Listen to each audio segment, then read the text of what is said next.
अस्सलाम वालेकुम नाज़रीन, इबरत न्यूज़ संगत माए अदनान शेख माए न वक्त मौजूद है दर हुसैन इमाम बारगाह में।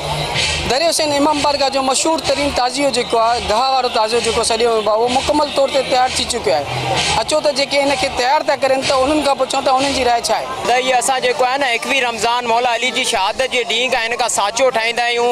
हिन जो 21 रमज़ान खां असां कमु शुरू कंदा आहियूं ऐं हिन जी जेकी इहो गाह तव्हां ॾिसो था इहा आहे ज़ियारत जेकी आहे इहा मौला हुसैन जी शबी मां आहे ऐं हे जेको तव्हां ॾिसो था हिन जे मथां गाह इहा 5 ॾींहं 4 रातनि जी असांजी महिनत जो नतीजो हूंदो आहे। बाक़ी इहा जेको आहे इहा मौला हुसैन जी ज़ियारत आहे।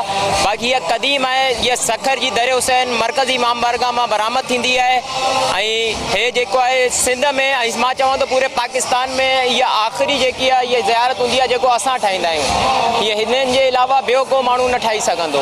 हे जेको हिन में बिज लॻंदो आहे इहो इलाही अनमोल बिज आहे। इहो असां जेको आहे न तव्हां सॼे पाकिस्तान में ॾिसो तव्हांखे इहा हेतिरी जल्दी जेको उगजी वेंदो आहे पचिजी वेंदो आहे। हे हिन जी जेकी वॾी महिनत आहे ऐं इहा मौला जी ज़ियारत आहे। मौला हिनखे क़बूल फरमाए। इहो जेकी असांजी ज़ियारत आहे माशाल्लाह तमामु पुरानी ऐं क़दीमी ज़ियारत आहे ऐं माशाल्लाह पूरी दुनिया में बैनुल अक़वामी ज़ियारत जो म्यार हिन में हासिल आहे।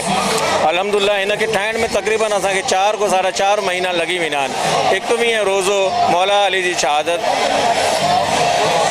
जी शहादत को फारिग थी हिन ते कमु करणु शुरू थी वेंदा आहियूं और अल्हम्दुलिल्लाह हिनखे ठाहिण में तक़रीबन 4 साढा 4 महीना लॻी वेंदा आहिनि। 4 साढा 4 महीननि में हिन जो ढांचो तयारु थींदो आहे। हुननि खां पोइ जेकी बीज जी रवायत आहे असांजी इहा घास उभर इहो हिनजी जेकी आहे माशाल्लाह 4 ॾींहं 5 रातनि में इहा घास उभरंदी आहे ऐं हिकिड़ो अनमोल बीज आहे जेको एतिरी जल्दी वाज़ा तौर ते ॿाहिरि निकिरी अचे थो। इहो मौला हुसैन जो रोज़ो शरीफ़ आहे। हिनजी जेकी शिकल असांखे तव्हांखे नज़र अचे थो इहो मौला हुसैन जी शबी मुबारक जो नक्शो आहे।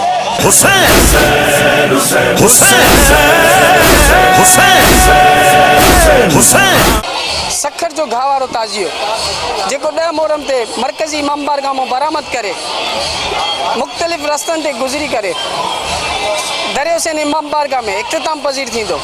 कैमरा टीम सां गॾु अदनान शेख, इबरत न्यूज़।